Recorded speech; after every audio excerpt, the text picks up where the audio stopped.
Alright guys, welcome back. In our first video we looked at why the Chinese Civil War resulted in a communist victory with Mao Zedong taking over China, turning it into the People's Republic of China. And now we're going to look at how China changes once it becomes a communist country.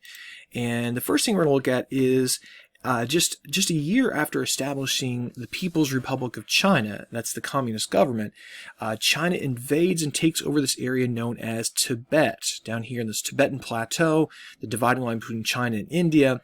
And when they did so, the leader of Tibetan Buddhism, known as the Dalai Lama, and that's his title, not his name, fled China and refused to return until China withdrew from Tibet and gave Tibet its independence back.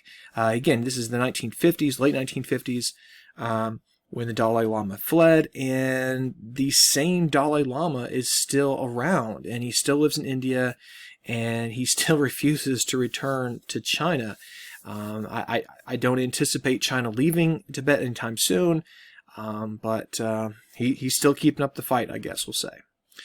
Now let's go back in time and think about what Vladimir Lenin had done when he took over the land, when he took over the Soviet Union. We established the Soviet Union, in other words. And if you recall, he had a slogan, peace, land, and bread. And the land part referred to giving the land of the Soviet Union out to the rural peasants.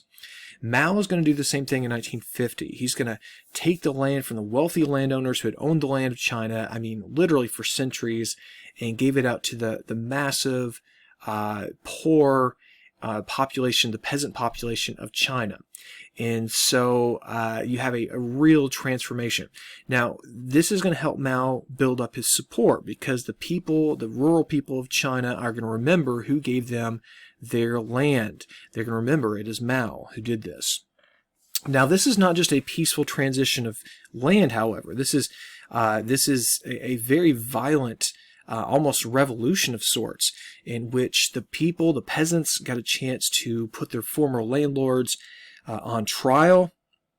They had these public denunciation rallies, as they were called, where the former very powerful and wealthy elites are now basically facing the ferocity and the anger of the peasants who've been abused, I mean, just for generations, basically.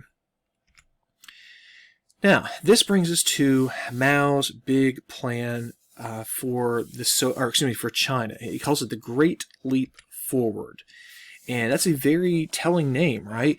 This implies that there's something backward about China that has to be fixed by going forward, and we're going to do it quickly at a great leap.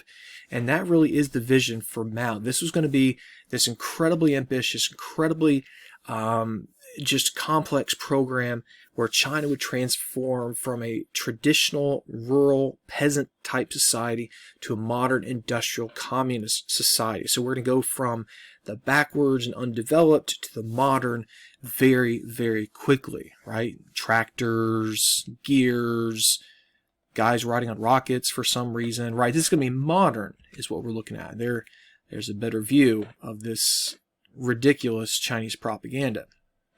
Now, one of the components of this great leap forward was collectivization. Now, when we were looking at the Soviet Union, we learned about what collective farms were. Collective farms are basically these giant government-owned farms where the people, the peasants, are basically assigned to a farm. You don't own the farm, you just work on the government-owned farm collectively, you and thousands of others. And so China is going to open 26,000 or so, these large, very, very large collective farms. Now in China, they were known as communes. And the theory is if everyone's working together here collectively, it'll be more efficient, production will go up, and since there's no profit motive, people won't be greedy and they'll work together for the common good. Now, of course, what I just said doesn't really sound like human nature to me anyways. And even though the propaganda makes it look fantastic and fun and exciting and progressive and just the way to do things, communes were not that in reality. And reality is you didn't own anything. You had no incentive to work hard because your hard work would only profit the state, that is to say the government, the very government that's now assigning you to this farm, that's keeping you basically prisoner on this farm. You don't live in a home. You live in like barracks. Meal times are scheduled for you by the government. You don't really have a lot of freedom, in other words.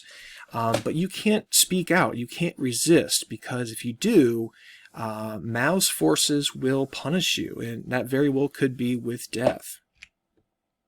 Again, propaganda, this is great. These communal farms are going to work great, but of course in reality they don't.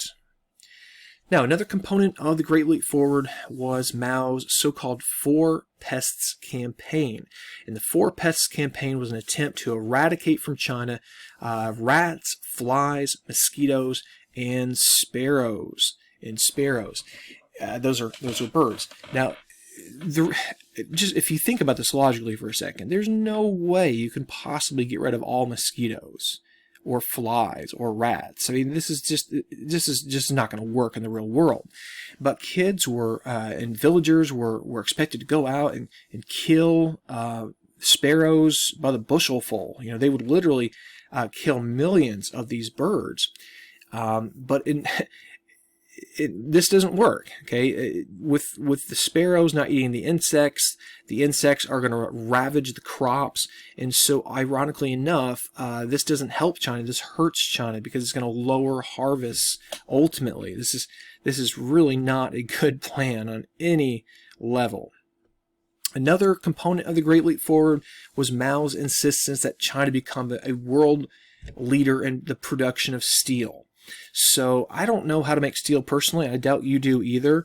But Mao would basically require these rural peasants to establish their own community steel mills, what we know as backyard steel mills. And these were incredibly primitive. People just kind of learning as they went. In the products that they make, the steel that they make was often of very poor quality and frankly kind of useless. They're melting down anything they can to have the raw material to produce this steel, the steel that frankly is not going to work anyways. And at the same time they're working on this ridiculously worthless steel, the Chinese peasants are not doing as much work in the fields. So this is going to also hurt food production in the end. And that's going to be a big key here in just a second. So if you think about the goal of the Great Leap Forward, it was to move China into the modern age, the industrial age. And if you think about it, have they really met their goal at this point? Well, no, they have not. Ultimately, the Great Leap Forward is one of the greatest disasters in the 20th century, if not all of history. This is a program that's going to end in 1961. And the reason it's going to end is because crop failures unleashed a famine that's almost incomprehensibly large. We think about 20 million Chinese people are going to starve to death. That's just one estimate. Some estimates go as high as 55 million. Some estimates are even higher than that. So we were talking tens of millions of Chinese are going to starve. And one of the reasons these crop failures are going to happen is the communes were under such pressure to increase their production that leaders of these communes would simply lie so they can avoid punishment. They would say they're producing more than they really were so they wouldn't be punished, but then the government thought they had more food than they really did, and in the end this is going to bring just almost unimaginable tragedy to the Chinese people. The Great Leap Forward, an incredible step backward, and really a crime against humanity. And this is up there with all the great, and by great I don't mean great, but horrible leaders in history. Mao is. All right, well, last thing we're going to look at before we jump into our last topic in the next video is the relationship between the Soviet Union and China. So obviously they were similar in that they're both communist countries. They're also massive countries physically. They are world powers. And that also is going to create some tension between these two countries because both countries saw themselves as kind of like the true communist. Stalin sees himself as the true communist leader. Mao sees himself as the true communist leader. And so even though there's some friendship early on when the Soviet Union is going to give all kinds of financial, medical, military, and technical aid to the Chinese communists, the tension is underlying, and it's the tension that's eventually going to cause a break between these two countries. But again, at first, the propaganda makes it look like these two countries are the best of friends, right? China and the Soviet Union embracing, little Chinese kids here learning about Stalin at school. But the fact that they share an incredibly long border, in fact, the longest border in the world, and the fact they both saw each other as kind of not the true communist, tension rises to the point where the Soviets eventually end their economic aid to China. There's Mao, there's Khrushchev, the successor to Stalin we've talked about, and now these two communist countries are looking at each other very suspiciously. And in fact, it gets so bad that in 1969, China and the Soviet Union fought a brief border war. So this wasn't an all-out war with nuclear bombs or anything like that, but these were a series of border skirmishes. You can see the long border the Soviet Union shares with China over here and also over here. And the danger of these two countries going to full-scale war was very real and frankly very concerning to America, because we felt this could boil over into World War III. So we like the idea of these two countries not necessarily being friendly, but we also don't like the idea of them going to full-scale war. All right, in our next video, we're going to look at the Cultural Revolution and some problems unleashed by that. But to quickly review what we covered in our second video, we talked about some changes that came to China as a result of the Communist Revolution. We had the invasion and occupation of Tibet by Communist China.